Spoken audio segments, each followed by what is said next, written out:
Hello guys! Magandang araw, panibagong umaga, panibagong pag-asa sa mga katulad kong nanay na bumabangon sa madaling araw para ipaghanda ang mga anak nila.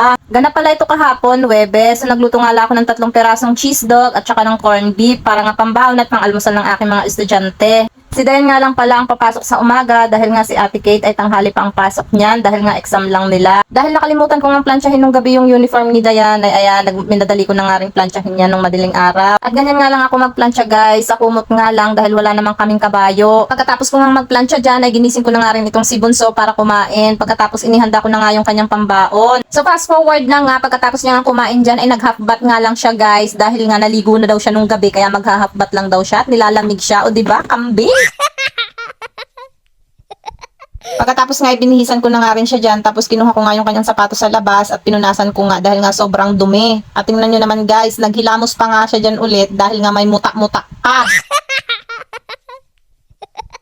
Pagkatapos nga, sabi ko nga sa kanya ay siya na ang magmedyas. Total naman matanda na siya, kaya na niya yan. Pero dahil sobrang bagal niya at naiinip ako, kaya ayan, tinulungan ko na nga rin siya dyan maglagay ng medyas at magsapatos. Pagkatapos nga ay pinuyuran ko na nga rin siya agad dyan at nilagyan ko nga siya ng towel sa kanyang likuran. Pagkatapos nga ay lumabas na rin nga kami kaagad. And as usual, pagkalabas, kukunin ang motor at kami on the way na palabas ng tindahan. At medyo maaga pa nga kami dyan guys nakalabas kasi nga mabilis si Dayan kumilos niyan. Kaya ayan, o diba? Tuwan-tuwa ako sa ganyan guys kapag walang ligalig nangyayari.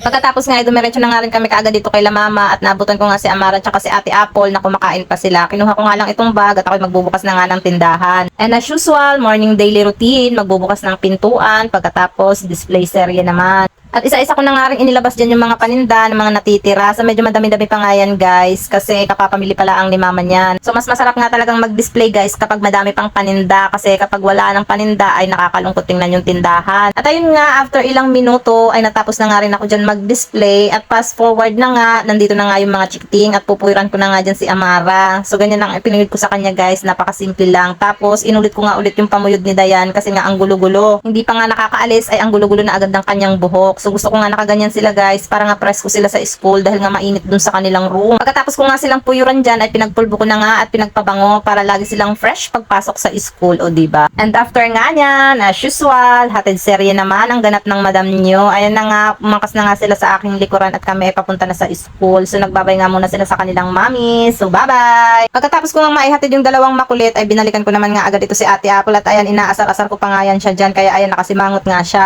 So wala nga pala dyan si Ate Kate sa aking daily morning hatid serye kasi nga pang tanghali pa nga ang pasok niya dyan dahil nga mag-e-exam lang sila. At ayun nga, pagkabalik ko nga galing paghatid ay dumiretso nga ako dito sa generics para bumili nga ng aking kape. Dahil alam nyo naman kapag morning, it's coffee time dahil kulang ang morning ko kapag walang coffee dahil coffee is life. So tara kape, that's it for today's video. Bye!